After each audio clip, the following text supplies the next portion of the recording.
सर्दी अपने पूरे जोबन में थी। दरख्त नंगे खड़े थे, शाखें बर्फ के बोझ से झुकी हुई थीं और जंगल पर एक अजीब सी खामोशी तारी थी।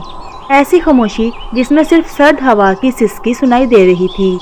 उसी जंगल के एक पुराने दरख्त पर एक छोटा सा घोंसला था। घोंसला तो छोटा था, मगर उसमें माँ का दिल बहुत बड़ा था। ये घोंसला मानो चिड़िया का था। मानो चिड़िया अपने घोंसले में सिमटी बैठी थी। उसके परों के बीच एक नन्हा सा बेटा लड्डू दबका हुआ बैठा था। लड्डू का जिस्म सर्दी से कांप रहा था और उसकी नन्ही सी आवाज़ में भूख की कमजोरी साफ झलक रही थी। मानो ने प्यार से लड्डू के सर पर हाथ रखा और आहिस्ता से बोली, लड्डू बेटा, हिम्मत रखो, मामा अभी दाना ढूंढ कर ले आएंगी। मामा, 2 दिन हो गए हैं, पेट में आग लगी हुई है, क्या आज दाना मिल जाएगा?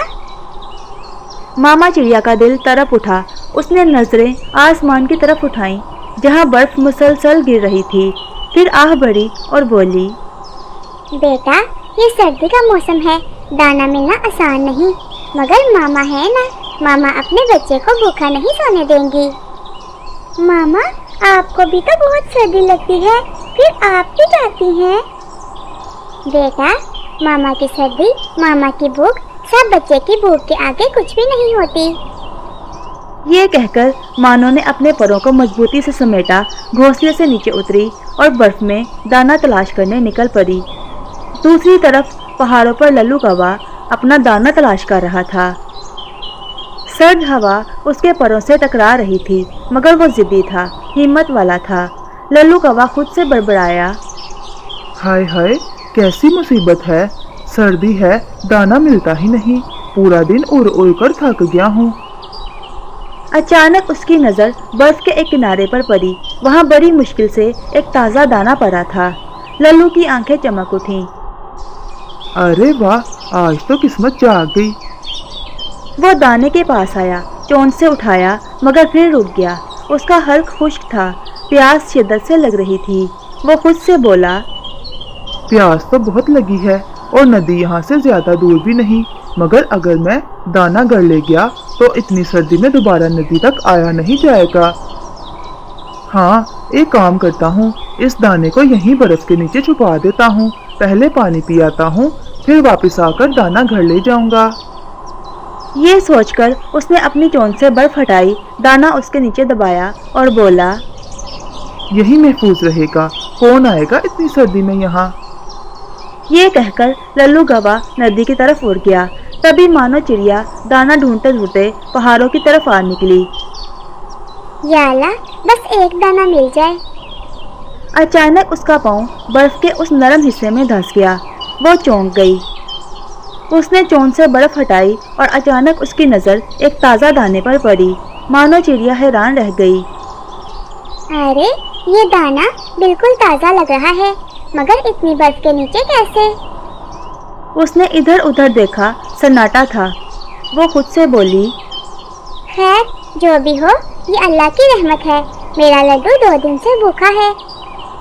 उसने दाना चोंच में उठाया, दिल में शुक्र अदा किया और तेजी से अपने घोंसले की तरफ उड़ गई, ये जाने बगैर कि यह दाना किसी और की मेहनत का था और यही दाना आगे चलकर एक नई कहानी, एक नया रिश्ता और एक नया मोड़ लेकर आएगा। लल्लू कौवा पानी पीकर कुछ देर बाद वापस उसी जगह आया जहां उसने दाना बर्फ के नीचे छुपाया था, मगर वहां बर्फ तो थी, मगर दाना नहीं था। लल्लू की आंखें फैल गईं। उसने चोंच से बर्फ हटाई, एक तरफ फिर दूसरी तरफ, लेकिन उसे कुछ नहीं मिला। मेरा दाना कहाँ गया? वो गुस्से में खुद से बड़बड़ाया, ये कैसे हो सकता है, मैंने तो खुद छुपाया था, क्या बर्फ उड़ गई? नहीं, बर्फ तो वैसी ही है, जरूर किसी ने चोरी की है। हाँ, कोई ना कोई लफंगा परिंदा आया होगा। इतनी सर्दी में दाना ढूंढना क्या कोई खेल है? मैं उसे छोड़ूंगा नहीं, अपना दाना ढूंढ कर ही रहूंगा, चाहे पूरा जंगल छान मारना पड़े। ये कहकर उसने पर फैलाए और जंगल की तरफ उड़ गया। वो सबसे पहले नटखट तोते के घर गया। तोता अपने घोंसले के बाहर बैठा दाना चुबा रहा था। लल्लू कौवा जोर से बोला, ओए तोते, सच सच बता, मेरा दाना तूने चोरी किया है ना? अरे लल्लू भाई, ये कैसी बात कर रहे हो? मैं क्यों चोरी करूँगा? क्योंकि तो नटखट है, शरारती है और हर वक्त दूसरों के दाने पर नजर रखता है। हद होती है इल्जाम लगाने की भी। मैंने तो आज सुबह से घोंसले से कदम भी बाहर नहीं रखा। याद रखना, अगर बाद में पता चला कि तू झूठ बोल रहा है तो अच्छा नहीं होगा। ये कहकर वो गुस्से में वहाँ से उड़ गया। फिर वह बुलबुल के घर गया। बुलबुल, मेरा दाना कहाँ है? बुलबुल घबरा गई और वह बोली, कौन सा दाना लल्लू भाई? मैं तो खुद भूखी हूँ। हाँ हाँ, सभी यही कहते हैं, मासूम बनना खूब आता है तुम्हें। बुलबुल की आंखों में आंसू आ गए। खुदा का वास्ता है, मुझ पर जुल्म न करो, मैंने किसी का दाना नहीं लिया। लल्लू कुछ लम्हे उसे घूरता रहा और फिर बड़बड़ाया, अगर ये दोनों नहीं है तो फिर आखिर वो दाना क्या कहा? फिर लल्लू कौवा मानो चिड़िया के घोंसले में गया। प्यारे दोस्तों, अगर आप मुझे सुन रहे हैं तो इसका मतलब आपने वीडियो देख ली है, लेकिन ये क्या, आप तो सब्सक्राइब करना भूल ही गए। दोस्तों, हम बहुत मेहनत से आपके लिए वीडियोस बनाते हैं और आपका एक सब्सक्राइब हमारे लिए बहुत मायने रखता है। सब्सक्राइब करके कमेंट में डन लिख दें। आप सभी का शुक्रिया। मानो चिड़िया अपने घोंसले में बेटे को दाना खिला रही थी। मामा, आज तो पेट भर गया। मानो चिड़िया ने शुक्र अदा करते हुए कहा, अल्हम्दुलिल्लाह, बस अल्लाह की रहमत है बेटा। इतने में लल्लू कौवा घर में आ गया और वो गुस्से से बोला, चिड़िया, ये दाना कहाँ से आया? मानो चिड़िया चौंक गई, मगर कुछ कहने से पहले ही रूबी कवि, जो उसकी बहुत अच्छी दोस्त थी, वो आगे बढ़ी और उसने जवाब दिया, ओए कव्वे, तुम कौन हो और मेरी सहेली को क्यों डरा रहे हो? लल्लू कौवे ने जैसे ही रूबी की तरफ देखा, उसकी आवाज़ रुक गई, नजरें ठहर गईं। वो तो रूबी को देखता ही रह गया। उसके लहजे में अचानक नरमी आ गई। असल में मैं लल्लू हूँ। मैंने बड़ी मुश्किल से दाना ढूंढा था, पहाड़ों में बर्फ के नीचे छुपाया था और वो गायब हो गया। वैसे छोड़ो, दाना तो मिलता रहेगा। प्यारी कवि, तुम कौन हो? तुम्हारा नाम क्या है? रूबी कवि गुस्से में बोली, मेरा नाम रूबी है और याद रखो, मानो मेरी दोस्त है। अगर उसे कुछ कहा तो मैं तुम्हें छोड़ूंगी नहीं। ये कहकर रूबी वहाँ से तेजी से उड़ गई। मानो चिड़िया दिल ही दिल में काम गई थी। अरे या अल्लाह, ये दाना तो वाकई लल्लू कौवे का है। मैं तो नादानी में ले आई। अगर लल्लू भाई को बता दिया तो वो नाराज हो जाएगा, और अगर छुपाया तो भी गुनाह है। वो गहरी सांस लेकर आगे बढ़ी और सच बोलने का फैसला कर लिया।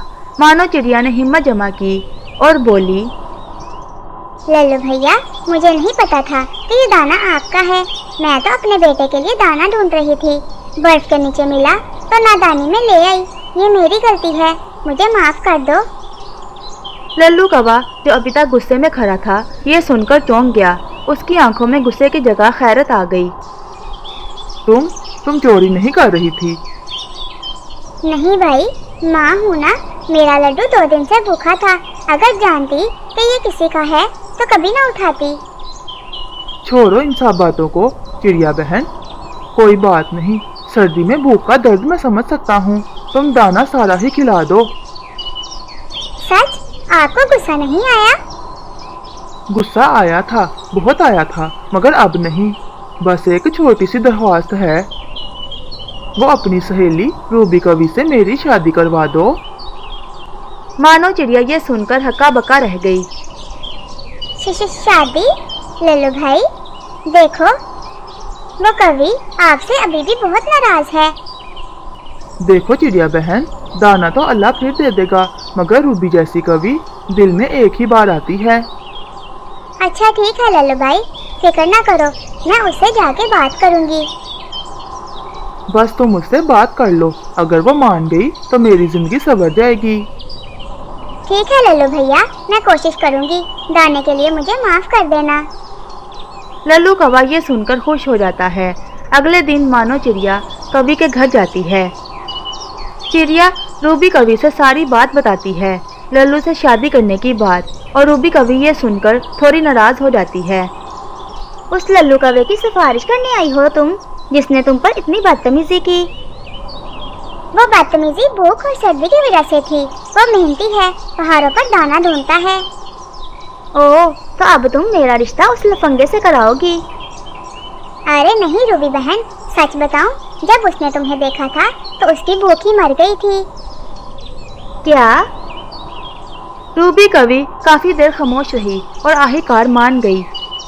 ठीक है, अगर वो वाकई बदल सकता है तो मैं सोच सकती हूँ। फिर मानो चिड़िया लल्लू कौवे के पास ये खुशखबरी लेकर गई। लल्लू भाई, रूबी मान गई है। सच? ये मेरी जिंदगी का सबसे खूबसूरत दिन है। अब तो सर्दी भी अच्छी लग रही है। फिर वो दोनों हंस पड़े। कुछ दिन बाद सूरज निकल आया, बर्फ पिघलने लगी, मौसम बेहतर होने लगा, जंगल में खुशी की चहकार गूंजने लगी और सब परिंदे जान गए कि बहुत जल्द लल्लू कौवे और रूबी कवि की शादी होने वाली है।